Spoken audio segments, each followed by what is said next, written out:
Noma Youth. We also have Ndwati David, who is the national chair. Thank you very much for joining us. So I'll start with you, Ndwati. What is Zuia Noma all about? Well, thank you, Betty.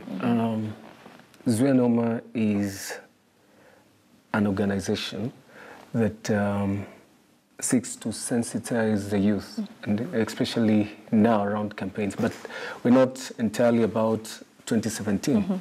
We've been there for almost 1 year, and our main work is to, conduct civic education.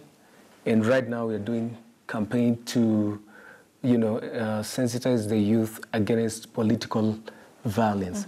So the current project and program is youth political violence prevention, which is very key given the circumstances of the current situation in Kenya. All right. Yes. All right. So Carol, what makes this initiative different from many others? Because you have quite a number of young people coming out. You have artists, you have people from different fields, young people just coming out to do the same thing, to preach against political violence. So what makes Zuia Noma different? It is so different because we are dealing with youths. And as you know, most of the youths are the one who bring violence. And we are trying to talk to them. We are giving them a lot of education. And we are seeing different. You're seeing a difference? Yeah. All right, and Ndwati, coming to you, so you mentioned that you're also conducting civic education, which is really important, especially this time. So what exactly are you, teaching the young people once you meet them? What is that education aspect that you're giving to them, especially in relation to the elections?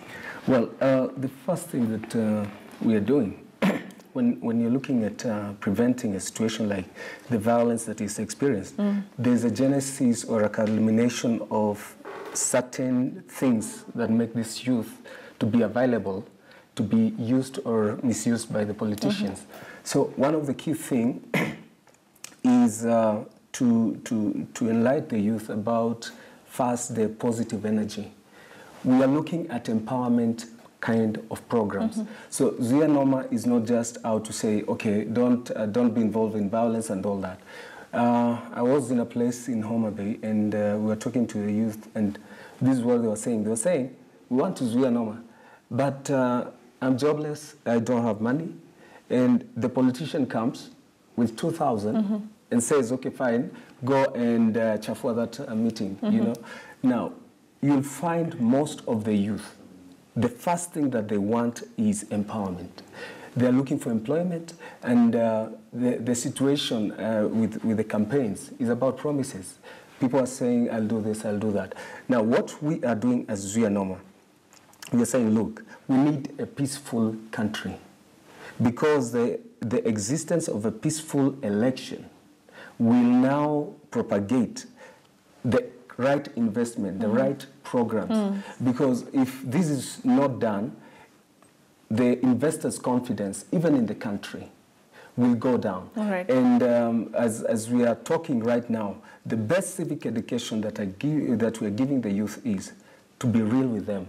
The late CS Kaiseri, yeah, he was very supportive of what we are doing. And one time he was telling me, kijana, ambia vijana wasitumike, because when you go out there, you are throwing a stone, you are with crude weapons.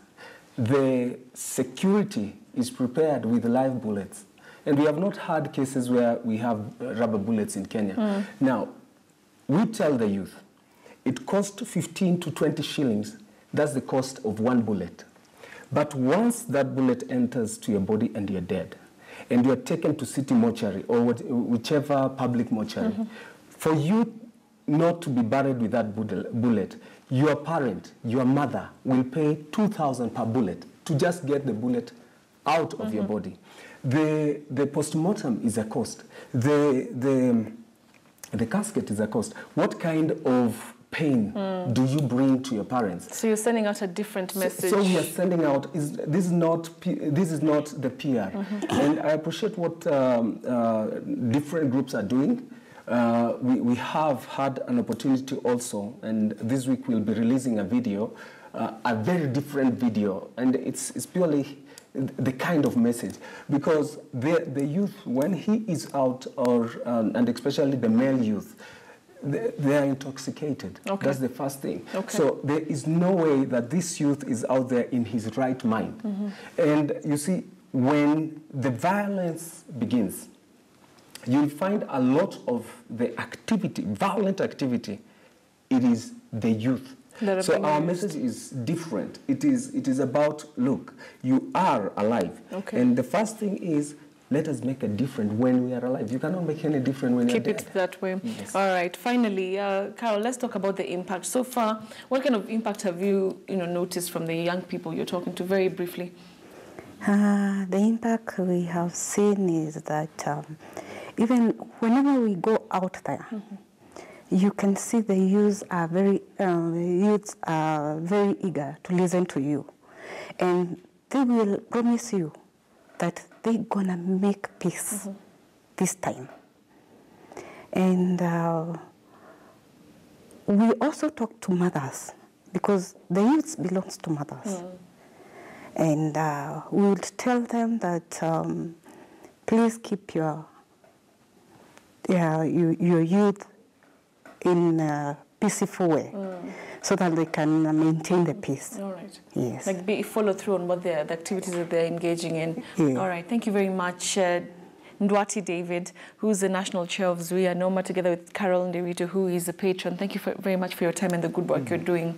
All right. So that's we're almost wrapping up the show this morning. We are going to be speaking to Zinzi Kibiku in a few minutes to basically talk to us about what's trending. But before she comes on set, deadly violence erupted around a controversial vote held in Venezuela on Sunday, with a candidate to the all-powerful assembly being elected shortly